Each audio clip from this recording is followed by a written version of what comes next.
আমি মার সামনে সন্তানগুলো টকবকে এই আগুনের মধ্যে জ্বলতে থাকবে, তারপরেও যেন আমার কোনো মায়া না হয়। মায়ের সামনে যদি সন্তানকে এভাবে আঘাত করা হয়, দুনিয়ার কোনো মা সহ্য করতে পারে কিনা বলেন? মা কাঁদতেছে, ঘোড়ার মতো চিৎকার দিচ্ছে। কেন যেন হঠাৎ করে দাসী হেসে উঠলেন। এবার ফেরাউনের সমস্ত কর্মচারীরা অবাক দৃষ্টিতে তার দিকে তাকায় রইলেন। কি ব্যাপার, কি ব্যাপার? আমরা ওর সন্তানকে টকবকে আগুনের মধ্যে দিলাম, আর দেখে আসে ও মনে হয় পাগল হয়ে গেছে, পাগল হয়ে গেছে। এবার হাসা দেখে ফেরাউন রাগান্বিত হয়ে গেলেন।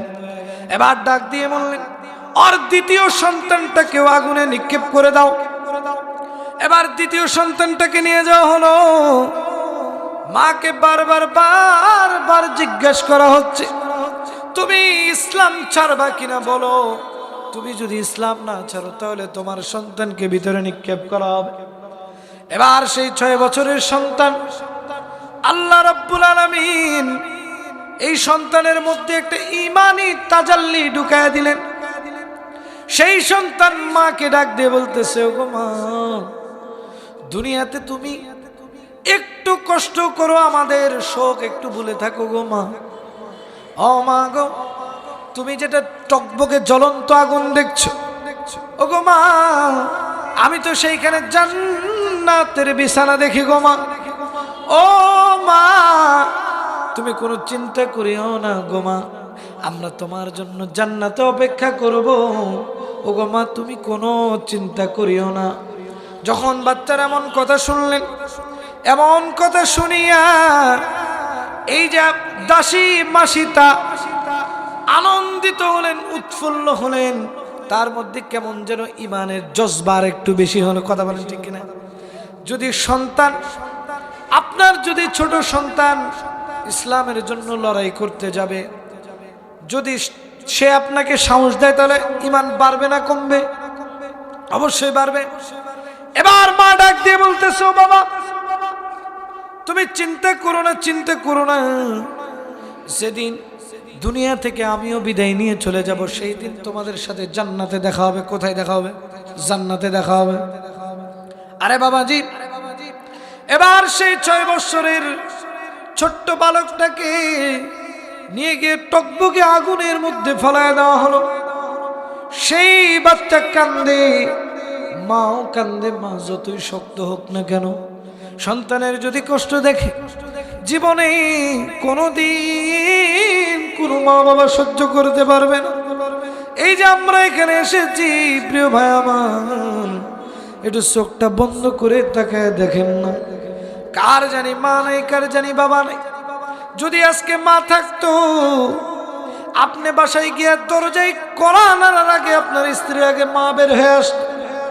মা বের হয়ে আসা ডাক দিয়ে বলতো, বাবা, তুমি যতক্ষণ বাইরে ছিলে বাবা, আমার কেন যেন ঘুম নাই, আমার কেন যেন বুকটা পোড়ায়।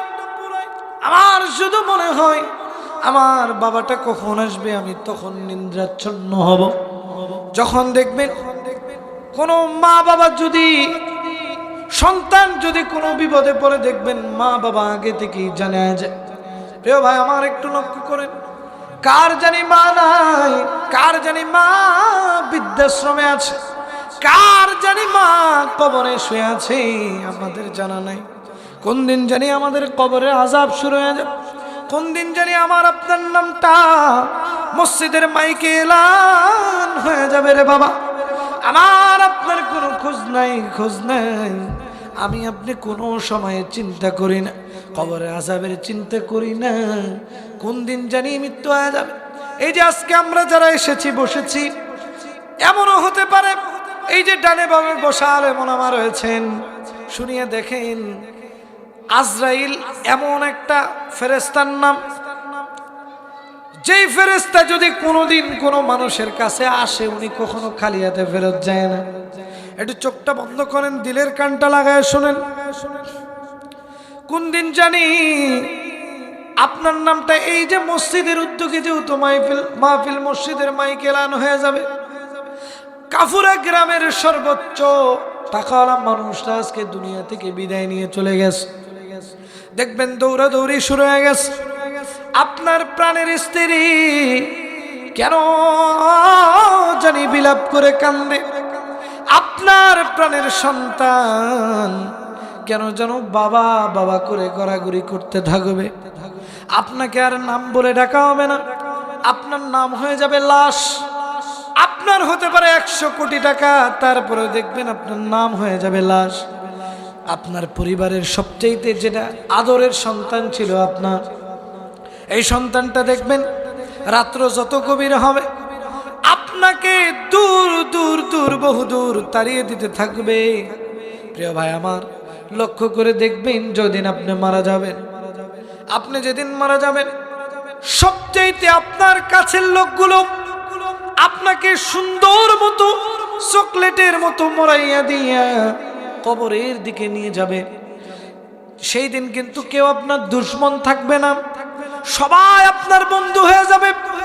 যার সাথে 20 বছর কোনো কথা বলেন নাই, সেও যখন আপনার মৃত্যুর খবরখানা শুনবে দেখবেন দৌড়ে আসবে, আইসা বিলাপ করে করে কান্না শুরু করবে। বিলাপ করে করে কাঁদবে, আপনাকে কবরের দিকে নিয়ে যাওয়া হবে। আপনার রূহখানা আরশে মুআল্লায় চলে যাবে। আপনার বডিখানাকে কবরের মধ্যে রাখার জন্য প্রস্তুতি গ্রহণ করা হবে। আপনি দেখবেন আপনার বাড়ির পাশের কোনো একটা নিম গাছ থেকে গরম পানি করা হচ্ছে। 2-3 জন লোক গিয়ে কবর খোঁড়া শুরু করেছে।